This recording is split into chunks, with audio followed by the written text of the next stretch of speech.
नमस्कार दोस्तों, आदर्श technical classes Dausa में आपका हार्दिक स्वागत है। दोस्तों आज एक और मास्टर कैप्सूल में यहाँ आपका सभी का तहे दिल से स्वागत है। और आज का जो मास्टर कैप्सूल है बहुत ही प्यारा मास्टर कैप्सूल है। यानी कि अपन को पता है कि यहाँ पे जो परंपरागत जो होते हैं वो परंपरागत क्या कि परंपरागत जो होंगे परंपरागत या अनवीनीकरण ऊर्जा प्लांटों का विवरण। यानी कि अपन को ये पता है कि जो अपन उत्पादन करते हैं, क्या उत्पादन जो करते हैं, पावर प्लांट उत्पादन करते हैं, क्या विद्युत उत्पादन करते हैं, वो विद्युत उत्पादन किसके द्वारा करते हैं? अपन कहते हैं कि प्लांटों के द्वारा करते हैं। तो यहाँ पे दो प्रकार के होते हैं, एक आपके होता है परंपरागत पावर प्लांट और एक होते हैं अपरंपरागत पावर प्लांट।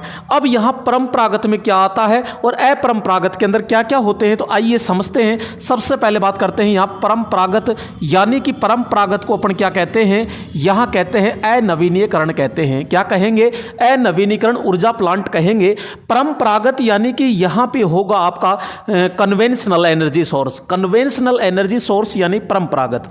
अब इसमें कौन कौन आते हैं, इनको एक एक को तरीके से समझते हैं। सबसे पहले अपन बात करते हैं, यहाँ पे देख सकते हो तापीय ऊर्जा प्लांट यानी थर्मल पावर प्लांट। कौन सा आएगा? ये थर्मल।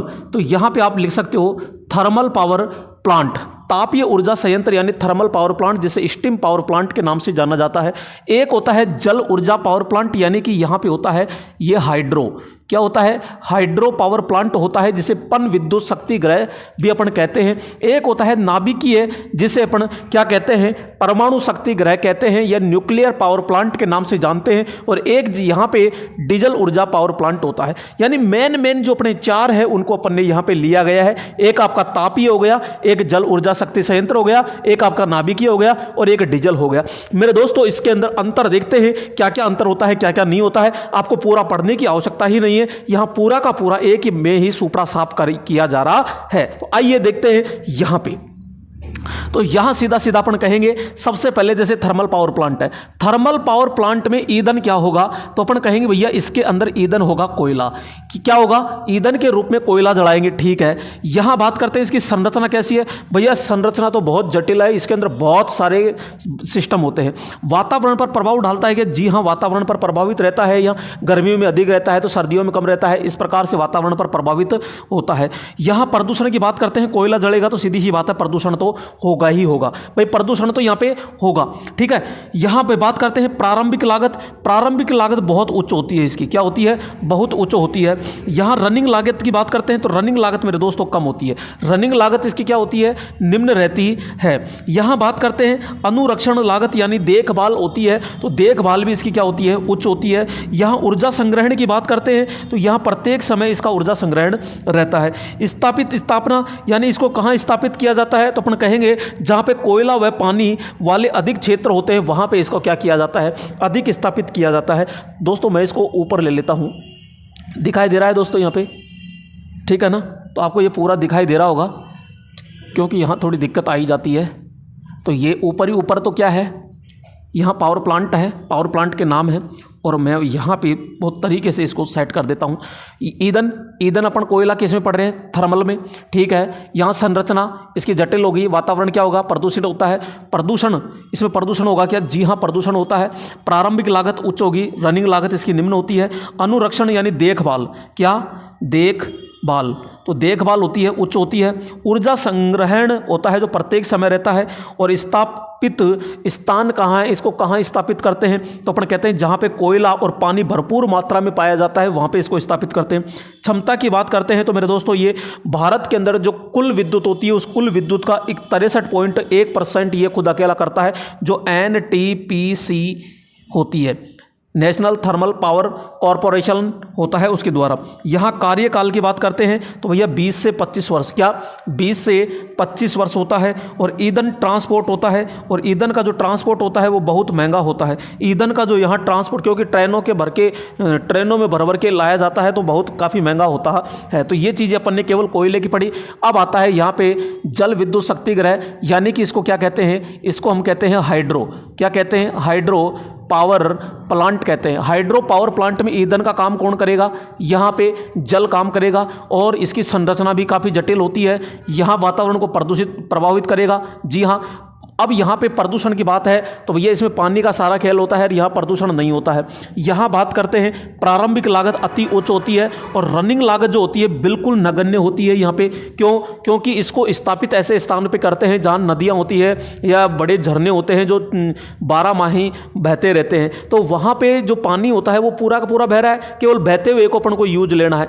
ये भी नहीं है कि उसको नष्ट करना है या और कुछ करना है, उसको केवल जा रहा है उसमें ही पंखा लगा करके अपन को यहाँ विद्युत बनाते हैं। यहाँ फिर बात करते हैं अनुरक्षण की, तो बहुत निम्न अनुरक्षण यानी देखभाल बहुत निम्न होती है।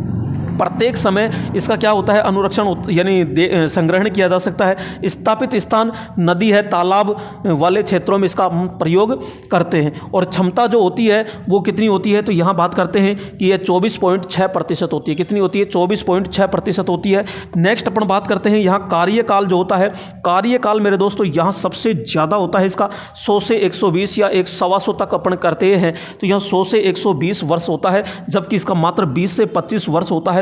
यहाँ ईंधन सपोर्ट की बात करते हैं, ये बहुत महंगा होता है, लेकिन यहाँ पे ईंधन जो होता है कहीं लाना ले जाना ही नहीं होता है, तो क्योंकि नदी बह रही है उसी के अंदर तो बनाना है, तो बिल्कुल नगण्य होता है। नेक्स्ट बात करते हैं यहाँ पे अपन क्या कि नाभिकीय ऊर्जा प्लांट। मेरे दोस्तों नाभिकीय ऊर्जा प्लांट की अगर बात करते हैं, नाभिकीय यानी परमाणु पावर प्लांट की, तो यहाँ पे बोलो ईंधन जब क्या होगा, तो यूरेनियम है, थोरियम है, प्लूटोनियम है, तो यहाँ विखंडन क्रिया के द्वारा अपन क्या करते हैं, यहाँ ऊष्मा पैदा करते हैं। संरचना की बात करते हैं तो संरचना तो जटिल होती है। वातावरण पर प्रभावित, जी हाँ वातावरण पर प्रभावित होता है। प्रदूषण की बात करते हैं तो दोस्तों ये प्रदूषण तो होता है, केवल प्रदूषण ये नहीं होता है, जबकि ये प्रदूषण होता है, ये भी प्रदूषण होता है। प्रारंभिक लागत की बात करते हैं तो इसमें उच्च रहती है प्रारंभिक लागत, रनिंग लागत हमेशा निम्न, इसमें तो निम्न नहीं रहेगी, ठीक है। और देखभाल मेरे दोस्तों इसकी बहुत ज़्यादा उच्च रहती है, हल्की सी भी लापरवाही हो गई तो बहुत बड़ी तबाही हो सकती है। ऊर्जा संग्रहण की बात करते हैं तो प्रत्येक समय ऊर्जा संग्रहण रहती है, और इसको कहाँ स्थापित करते हैं, तो आबादी से दूर यानी खाली जगह में बिल्कुल स्थापित किया जाता है। और भारत के अंदर जो कुल विद्युत होती है उसका केवल 2.5% अपन विद्युत पैदा करते हैं। नेक्स्ट बात करते हैं कि यहाँ इसका जीवन काल कितना होता है, तो दोस्तों यहाँ पे 40 से 50 वर्ष इसका जीवन काल होता है। कितना होता है? 40 से 50 वर्ष जीवन काल होता है। और यहाँ बात करते हैं कि ईंधन का जो ट्रांसपोर्ट होता है वो बिल्कुल निम्न होता है, क्योंकि यहाँ 1 किलो यूरेनियम में 3000 टन कोयले के बराबर ऊष्मा पैदा की जा सकती है। कितना? 1 टन कोयला, 1 किलो यूरेनियम बराबर 3000 टन कोयले के बराबर ऊष्मा उत्पन्न होती है। नेक्स्ट बात करते हैं यहाँ पे, तो नेक्स्ट बात करते हैं डीजल की। तो भैया डीजल के अंदर यहाँ पे डीजल पावर प्लांट जो शादी समारोह में अपन चलाते हैं ऐसे ही बड़े बड़े होते हैं, तो यहाँ डीजल इंजन होता है। अब डीजल इंजन जो होता है तो उसमें डीजल डालेंगे तो ईंधन हो गया। अब यहाँ पे इसकी संरचना भी शुरू में तो जटिल रहती है, प्रभावित होता है, यहाँ प्रदूषण होता है। डीजल जलाएंगे तो भैया प्रदूषण तो होगा ही होगा, तो यहाँ प्रदूषण होता है। बात करते हैं यहाँ प्रारंभिक लागत की उच्च होती है और रनिंग लागत क्या रहती है? निम्न रहती है। यहाँ देखभाल इसकी उच्च होती है, प्रत्येक समय रहता है और सभी क्षेत्रों में इसका उपयोग कर सकते हैं। और यहाँ 0.05% अपन क्या करते हैं, इसका अनुरक्षण होता है। और 10 से 15 वर्ष इसका जीवन काल होता है। और इसको ईंधन का जो होता है निम्न होता है, कहीं भी डीजल भरकर ले जा सकते हैं। तो ये इस प्रकार से था। तो ये पूरा का पूरा अपन ने बहुत ही अच्छे तरीके से सिस्टम से पूरा का पूरा निचोड़ ले लिया यहाँ पे। वैसे एक एक को अगर पढ़ते हैं तो कम से कम एक एक के अंदर 3 घंटे लग जाते हैं, लेकिन यहाँ पे पूरा निचोड़ ये पूरा का पूरा दे दिया और यहीं से सीधा सीधा आता है। वापस फास्ट में कर देते हैं। देखो यहाँ पे ये हो गया थर्मल, ये हो गया जल, ये हो गया नाभिक और ये डीजल। ईंधन की बात करते हैं तो इसमें कोयला, इसमें जल, इसमें यूरेनियम, थोरियम, प्लूटोनियम, डीजल। संरचना की बात करते हैं तो सारे के सारे जटिल होते हैं। वातावरण की बात करते हैं तो सारे के सारे प्रभावित होते हैं। और प्रदूषण की बात करते हैं तो केवल ये पानी वाला जो है ये प्रदूषित नहीं होता, पूरे के पूरे क्या होते हैं, प्रदूषित होते हैं। प्रारंभिक लागत भैया सबकी उच्च होती है, लेकिन सबसे ज़्यादा उच्च होती है किसी की, हाइड्रो की। इसके अंदर जो बांध बनाया जाता है वो कई बहुत बड़ी जमीन के अंदर बड़ी मोटी दीवार बनाई जाती है, तो वो खर्च होता है। यहाँ रनिंग लागत की बात करते हैं तो रनिंग लागत इसकी निम्न होती है, बाकी सबकी नगण्य होती है और बाकी सबकी निम्न रहती है। अनुरक्षण देखभाल की बात करते हैं तो देखभाल जो होती है एक तो कोयले वाले की उच्च होती है और यहाँ पे एक नाभिकीय की उच्च होती है, इसकी भी उच्च होती है, निम्न इसकी रहती है। इसमें कोई देखभाल की आवश्यकता नहीं पड़ती है।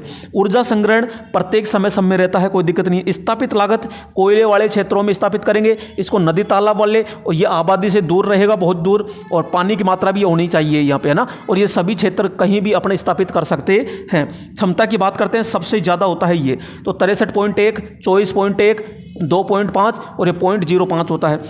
कार्यकाल की बात करते हैं तो ये 20 से 25 वर्ष होता है, ये 100 से 125 वर्ष तक होता है, और ये 40 से 50 वर्ष, और ये 10 से 15 वर्ष होता है। यहाँ ईंधन का जो ट्रांसपोर्ट किया जाता है, एक जगह से दूसरी जगह ले जाना होता है, जो सबसे महंगा होता है यहाँ कोयले का, क्योंकि कोयला बहुत अधिक मात्रा में चाहिए तो ट्रेनों से भर भर के लेके जाया जाता है, तो यहाँ पे इसका सबसे निगन्य होता है और यहाँ निम्न होता है।